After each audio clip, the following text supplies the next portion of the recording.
தமிழ் சொந்தங்களுக்கு வணக்கம். நம்ம அண்ணாமலை அவர்களோட வளர்ச்சி அப்படின்றது ரொம்ப பெரிய வளர்ச்சி. தமிழக அரசியலில் எல்லா அரசியல்வாதிகளும் உற்று நோக்கிற ஒரு பர்சன் தான் நம்மளோட அண்ணாமலை அவர்கள் அப்படின்றது நமக்கு தெரியும். ஆனால் இன்னைக்கு ஆளும் கட்சி தாவேக்காவா இருந்தாலும் எதிர்க்கட்சி யார் அப்படின்னு பலரும் யோசிக்கிற அளவுக்கு அண்ணாமலை அவர்களோட செயல்பாடு இருக்கு. அந்த பொள்ளாச்சி கூட்டம் அப்படின்றது பலருக்கும் ரொம்ப பெரிய ஒரு பயத்தை ஏற்படுத்தியிருக்கு. அண்ட் இன்னொரு நரேட்டிவும் செட் ஆயிட்டு இருக்கு. என்ன அப்படின்னு பார்த்தோம்னா, விஜய் வர்சஸ் அண்ணாமலை. அதாவது விஜய் அவர்கள் ஒரு ஆட்சி மாற்றம் அப்படின்ற பேர்ல நம்மளோட திராவிட கட்சிகள் எல்லாத்தையும் ஒழிச்சிட்டாரு. இனி திராவிட கட்சிகள் தலை எடுக்கிறது அவர் சொன்ன மாதிரி அது ஒரு தீர்ந்து போன சக்தியா மாறிடுச்சு. திமுக அதிமுக அடுத்த லிஸ்ட்ல இருக்கிறது விஜய் அவர்கள், சீமான், அண்ணாமலை இப்படின்ற ஒரு கேட்டகரி தான் இருக்கு. அதுலயும் நம்மளோட அண்ணாமலை அவர்கள் ரொம்ப வீரியமா செயல்படுறாரு. விஜய் அவருக்கு ரொம்ப டஃப் காம்படிஷன் கொடுக்க முடியும். ஒரு ரேஸ்ல இப்ப நம்ம விஜய் அண்ட் அண்ணாமலை அவர்கள் தான் இருக்கிறாங்க அப்படின்ற அளவுக்கு நிறைய பேர் பேச ஆரம்பிச்சிட்டாங்க. அண்ட் இது பலருக்கும் ஒரு பயத்தை ஏற்படுத்தும் இல்லையா? ஆப்வியஸா திராவிட கட்சிகளுக்கு பயம் வந்திருக்கும். இனிமேல் நம்ம எதிர்க்கட்சி கூட ஆக முடியாதே அப்படின்ற மாதிரி. ஆளும் கட்சியான தாவேக்காவை பொறுத்த வரைக்கும் நம்ம ஏதோ ஒரு வேலையெல்லாம் பண்ணி ஒரு கலரா ரீல்லாம் விட்டு அப்படியே வந்துட்டோம் ஆட்சிக்கு. இதுக்கு மேல ஆட்சி நமக்கு கிடைக்காதோ, அண்ணாமலை அவர்கள் ரொம்ப பவர்ஃபுல்லா வந்துட்டு இருக்காங்களோ அப்படின்னு பயம் இருக்கும். ஸோ இந்த பயம் என்ன ஆகும் அப்படின்னா கதறலா மாறும். என்ன மாதிரி கதறல் அப்படின்னு பார்த்தோம்னா, நின்னா குத்தம், நடந்தா குத்தணும், தும்முனா குத்தம், அண்ணாமலை பேசினாலே குத்தம், அவர் நின்னாலே குத்தம் அப்படின்ற அளவுக்கு குற்றம் நிறைய சொல்லிக்கிட்டு வராங்க. அது என்ன சம்பவம், என்ன நடந்தது அப்படின்றத பார்ப்போம். ஓகே, அதற்கு முன்னாடி பார்த்தோம் அப்படின்னா, நேற்று 19 ஜூலை ஞாயிற்றுக்கிழமை எடுத்துக்கிட்டோம் அப்படின்னா, சேலம், தேனி, கும்மிடிப்பூண்டி, காஞ்சிபுரம், தர்மபுரி இங்கெல்லாம் போதை விழிப்புணர்வு பேரணி நம்மளோட வி த லீடர்ஸ் ஃபவுண்டேஷன் சார்பாக நடந்தது. ஸோ இது அண்ணாமலை அவர்கள் ஆல்ரெடி சொன்னதான். அண்ணா என்ன சொல்லியிருந்தார் அப்படின்னு பார்த்தோம்னா, இந்த ஜூலை மந்த் ஃபுல்லாகவே நம்ம இந்த போதைப் பொருளுக்கான விழிப்புணர்வு ஏற்படுத்தணும். நீங்கள் உங்ககிட்ட பேசுங்க, நீங்கள் தப்பு பண்ணாமல் இருங்க, உங்களை சுற்றி இருக்கிறவங்க, உங்கள் குடும்பம், உங்கள் பக்கத்தில் இருக்கிறவங்க ஒரு சின்ன சர்க்கிளாக ஃபார்ம் பண்ணி மேரத்தான் பண்ணுங்க, நிறைய ப்ரோக்ராம்ஸ் கண்டக்ட் பண்ணுங்க, இதை பற்றி விழிப்புணர்வு ஏற்படுத்துங்க அப்படின்னு அண்ணாமலை அண்ணா ஆல்ரெடி சொல்லியிருந்தார் இல்லையா? அதை தான் நேற்றும் பார்த்தோம் அப்படின்னா நிறைய ஊர்கள் நடந்தது. அண்ட் கும்மிடிப்பூண்டியிலெல்லாம் எடுத்துக்கிட்டோம் அப்படின்னா, ஆண்கள் 7 கிலோமீட்டர் மேரத்தான் ஓடணும், பெண்கள் பார்த்தோம் அப்படின்னா 5 கிலோமீட்டர். அண்ட் ஃபர்ஸ்ட் பிரைஸ் பார்த்தோம் அப்படின்னா 10,000 ரூபாய், செகண்ட் பிரைஸ் 7,000 ரூபாய், தேர்ட் பிரைஸ் 5,000 ரூபாய் அப்படின்ற மாதிரி அவங்களுக்கு ஒரு ஊக்கத்தொகையெல்லாம் கொடுத்து அவங்கள ஊக்கப்படுத்துற விதமா இந்த மாதிரி பேரணி நடத்தினாங்க. அண்ட் மக்கள் இதுல நிறைய பேர் ரொம்ப ஆர்வமா கலந்துக்கிட்டாங்க. கலந்துக்கிட்ட மக்கள் அத்தனை பேர்கிட்டையும் இந்த ஒரு விழிப்புணர்வு அப்படின்றது நடத்தப்பட்டது.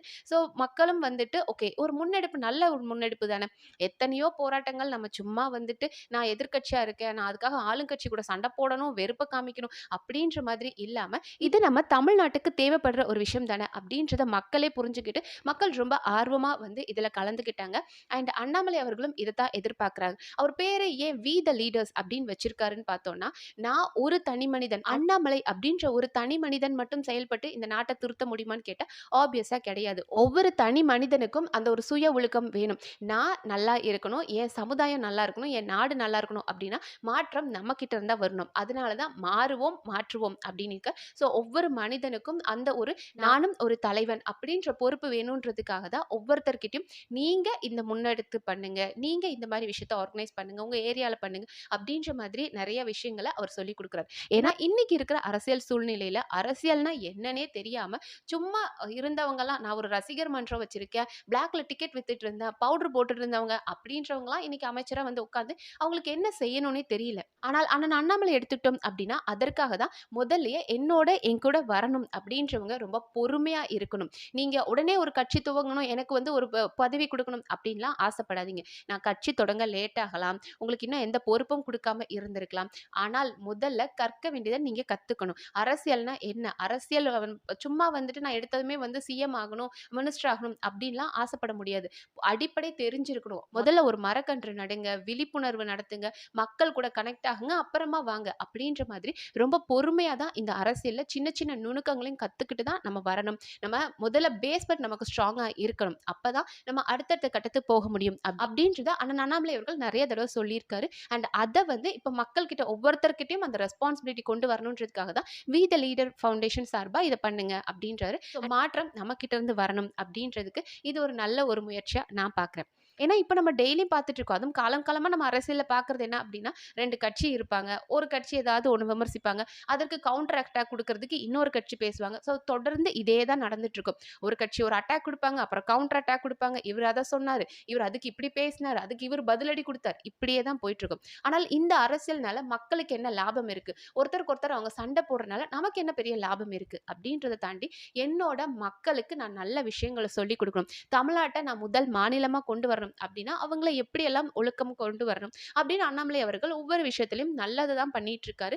அண்ட் இப்ப ரீசென்ட்டா பார்த்தோம் அப்டின்னா, விவேகானந்த வித்யாலயா மெட்ரிகுலேஷன் ஸ்கூல் அப்படின்ற ஒரு ஸ்கூலுக்கு சீஃப் கெஸ்ட்டா போயிருந்தாரு. என்னைக்கு அப்படின்னு பார்த்தோம்னா, காமராஜர் ஐயா பர்த்டேக்கு பார்த்தோம்னா, அங்க போயிருந்தாரு. அங்க சீஃப் கெஸ்ட்டா போயிருந்தாரு. அங்க பேசினாரு. அங்க இருந்த குழந்தைகள் பிரைஸ் வின் பண்ண குழந்தைகளுக்குலாம் வந்து அவர் கையால ஷீல்ட் குடுத்து, சர்டிஃபிகேட்லாம் குடுத்தாரு. இத நம்ம பார்த்தோம் போன வீடியோலே. ஆனால் இதுல கூட ஒருத்தரால குத்தம் கண்டுபிடிக்க முடியும். அந்த மனுஷன் நின்னாலும், தும்முனாலும், என்ன பேசினாலும் என்னால குத்தம் கண்டுபிடிக்க முடியும் அப்படின்னு ஒரு நபர் இறங்கியிருக்காரு. அவரோட வீடியோ இப்ப ரீசென்ட்டா பார்த்தேன். என்ன சொல்லியிருக்காரு அப்படின்னு பார்த்தோம்னா, அந்த ஒரு வீடியோல வந்து குழந்தைகள் வந்து அவர்கிட்ட வந்து பிரைஸ் வாங்குறதுக்கு முன்னாடி சின்ன குழந்தைங்க அவங்க வாங்கிட்டு போயிட்டாங்க. கொஞ்சம் பெரிய பசங்கலாம் வந்துட்டு அண்ணாமலை அப்படின்றவர் எப்படிப்பட்ட ஒரு பெரும் சக்தி அப்படின்னு புரிஞ்ச குழந்தைகள் என்ன பண்றாங்கன்னா, அவர் ஒரு பெரிய ஆளுமை. நீங்க ஒத்துக்கிட்டாலும் அவரோட எதிரிகள், நீங்க ஒத்துக்கிட்டாலும் ஒத்துக்கலாலும் அவர் ஒரு பெரிய ஆளுமை தான். அவர் ஒரு பெரிய திறமை தான். அவர் ஒரு பெரிய தைரியம் தான். ஸோ இப்படிப்பட்ட ஒரு நபர்கிட்ட நம்ம வாங்குறோன்றது ரொம்ப பெரிய விஷயம். ஸோ அதனால அவர் கால்ல விழுந்து ஆசீர்வாதம் வாங்கிட்டு அந்த குழந்தைகள் அத வாங்கிட்டு போறாங்க. பட் இத பொறுக்க முடியாத அந்த சக்திகள் என்ன பண்றாங்க அப்படின்னா, என்னங்க இது அண்ணாமலை கால்ல வந்து அந்த குழந்தைங்க விழுது. அண்ணாமலையும் அப்படியே பார்த்துட்டு இருக்காரு. மலை மாடு மாரி நிக்கிறாரே தவிர, அந்த குழந்தைங்கள கால்ல விழ வேண்டாம் அப்படின்னு சொல்றாரா? என்னங்க மனுஷன் நீங்க? குழந்தைங்க விழணும் உங்க கால்ல விழணும்னு ஆசைப்படுறீங்களா? அப்படின்னு கேட்கிறாரு. ஆமா, அப்படி அந்த குழந்தைகள் கால்ல விழுந்ததுனால இப்ப என்ன தப்பாயிருச்சு? ஏன் நம்ம தமிழர் பண்பாட்டுல இல்லையா? நீங்கலாம் இங்க ஃபாரின்ல இருந்து பிறந்து வளர்ந்து வந்தீங்களா? அப்படின்னு எனக்கு தெரியல. நம்மளோட கலாச்சாரத்துல நம்ம சின்ன வயசுல இருந்து நம்ம அப்பா, அம்மா வந்து ஒரு பெரியவங்க கால்ல விழுந்து ஆசீர்வாதம் வாங்கணும். ஒரு நல்ல நாள் பொங்கல், தீபாவளி வருது, ஒரு ஃபங்ஷன் வருது. நம்ம வீட்ல இருக்க தாத்தா, பாட்டி இல்ல பெரியவங்க கால்ல விழுந்து ஆசீர்வாதம் வாங்குனது இல்லையா? இப்போ கல்யாணத்திலே பார்த்திருப்போம். பொண்ணு மாப்பிள்ளை எவ்ளோ டயர்டா இருந்தாலும், எவ்ளோ பெரியவங்க வரும்போது கால்ல விழுந்து ஆசீர்வாதம் வாங்குவாங்க. எதுக்கு வாங்குவாங்க? ஏன்னா நம்ம தமிழர் பண்பாட்டுல அப்படிதான் சொல்லிக் குடுத்தாங்க.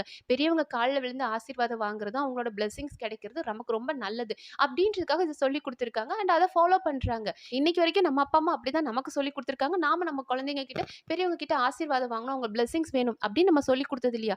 இதுல என்னங்க தப்பு இருக்கு? ஏன்னா அண்ணாமலை அவர்கள் யாரையாவது புடிச்சு ஃபோர்ஸ் பண்ணி மண்டைய பிடிச்சு என் கால்ல விழு அப்படின்னு சொன்னாரா?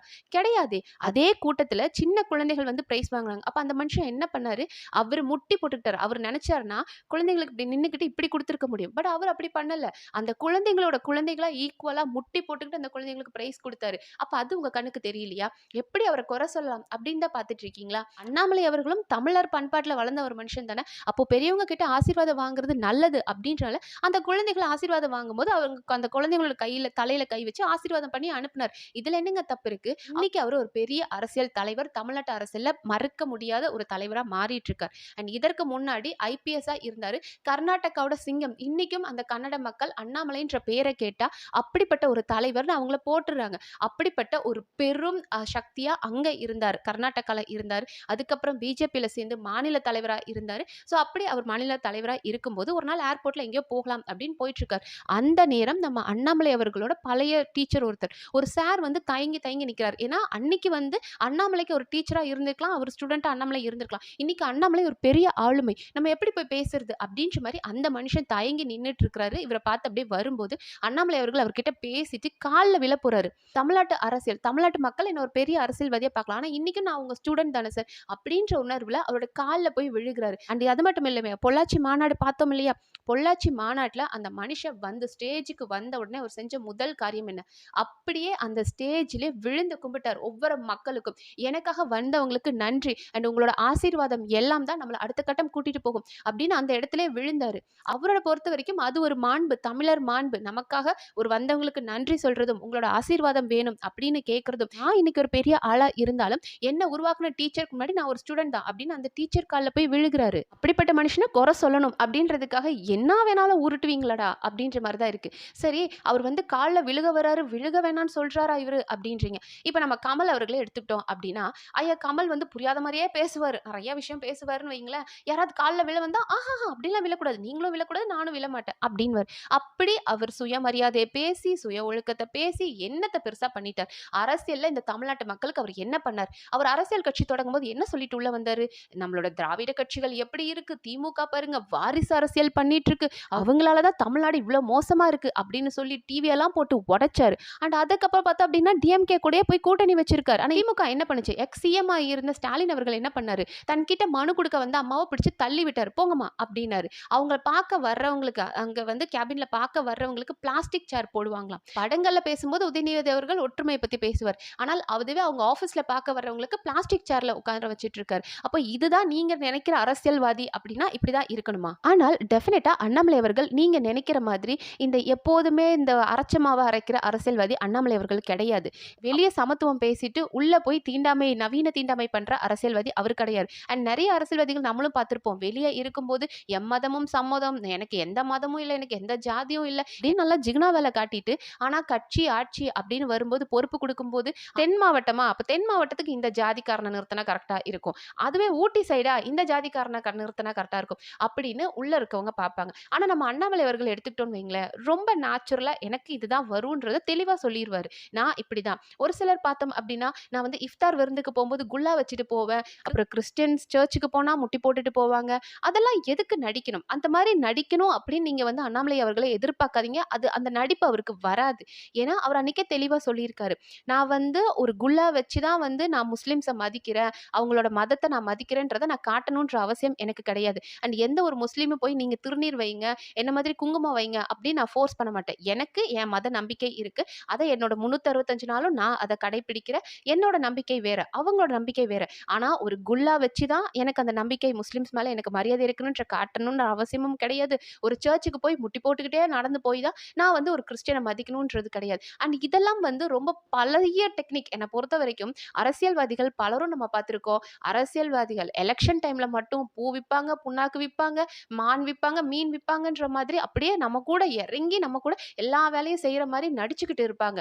அந்த நேரம் தான் கோவிலுக்கு வருவாங்க, வேலை தூக்குவாங்க, இல்லைன்னா சர்ச்சுக்கு போவாங்க, முட்டி போட்டு நடப்பாங்க, இல்ல மாஸ்குக்கு போவாங்க, குல்லா வச்சுக்குவாங்க. ஏன் இதே அரசியல் எதிர்பார்க்குறீங்க? அண்ட் இந்த அரசியல் நமக்கும் தெரியும். மக்களுக்காக சும்மா நடிக்கிற அரசியல் அப்படின்றது நமக்கும் தெரியும். அப்படிப்பட்ட ஒரு அரசியல்வாதியா அண்ணனை நீங்க எதிர்பார்க்காதீங்க. அண்ட் அண்ணனை பத்தி நீங்க பேசுற ஒவ்வொரு விஷயங்கள் இருக்கு இல்லையா? இப்போ ஒரு சீஃப் கெஸ்டா போயிருக்காரு. அந்த இடத்துல அந்த குழந்தைங்க காலில் விழுந்ததை வச்சு ஒரு பஞ்சாயத்தை கிளப்புறாங்க பாருங்களேன். அப்போ இந்த அளவுக்கு மனுஷன் வளர்ந்துட்டு இருக்காரு அப்படின்னு பாருங்க. எப்போ நமக்கு கிரிட்டிசிசம் வரும்? ஒரு சாதாரண ஒரு நபருக்கு கிரிட்டிசிசம் வளராது. நம்ம வளர்றோம், நம்ம வளர்ச்சி பிடிக்காம தான் நம்ம மேல இப்படிப்பட்ட கிரிட்டிசிசம் வைப்பாங்க. அந்த மாதிரி தான் அண்ணாமலை அவர்கள் மேலேயும் வச்சிட்டு இருக்காங்க. ரொம்ப தேங்க்ஸ் அந்த நண்பருக்கு. ஏன்னா நீங்க இந்த மாதிரியான வீடியோஸ் போட போட தான் நாங்களும் நிறைய அவர்களை பத்தி படிக்க வேண்டியதா இருக்கு, அவரை பத்தி தெரிஞ்சுக்க வேண்டியதா இருக்கு, அவரை பத்தி விழிப்புணர்வு ஏற்படுத்த வேண்டியதா இருக்கு. அண்ட் மக்களும் ரொம்ப அழகா விழிப்புணர்வோட தான் இருக்காங்க. ஏன்னா அப்படி வீடியோ போட்ட அந்த ஒருத்தர் இருக்கார் இல்லையா, மலமாடு மாதிரி அண்ணாமலை நின்னுட்டு இருக்காரு அந்த குழந்தைங்க காலில் விழும்போது அப்படின்னு சொன்னதுக்கு கீழே பலரும் போய் அவரை திட்ட தான் செஞ்சிருக்காங்க. காலில் விழுகிறது ஒன்றும் பெரிய தப்பு கிடையாது அப்படின்னு இருக்காங்க. அந்த ஒரு கமெண்ட் பார்த்தேன். அந்த குழந்தையில ஒரு குழந்தை காலில் விழுந்ததுல அவங்களோட பெற்றோர் சொல்றாங்க, என் குழந்தையும் அங்க இருந்தது, என் குழந்தையும் போய் காலில் விழுந்துச்சு, அது ஒரு பெரிய தப்பே கிடையாது. எனக்கு ரொம்ப சந்தோஷமா இருந்தது. அண்ணாமலைன்ற ஒரு பெரிய ஆளுமை கிட்ட என் குழந்தை பிரைஸ் வாங்கினதும் அவரோட ஆசீர்வாதம் கிடைக்கிறது எனக்கு சந்தோஷம் தான் அப்படின்றாங்க. மக்களை நீங்க ஏமாத்த முடியாது, விழிப்புணர்வோட இருக்காங்க அப்படின்றது ரொம்ப சந்தோஷமா இருக்கு. அண்ட் இந்த மாதிரி அண்ணாமலை அவர்கள் மேல வர கிரிட்டிசிசம் பத்தி நீங்க என்ன நினைக்கிறீங்கன்றத கமெண்ட் செக்ஷன்ல சொல்லுங்க. அண்ட் இந்த மாதிரியான வீடியோஸ் தெரிஞ்சுக்க நம்ம சேனலை சப்ஸ்கிரைப் பண்ணி சப்போர்ட் பண்ணுங்க. நன்றி.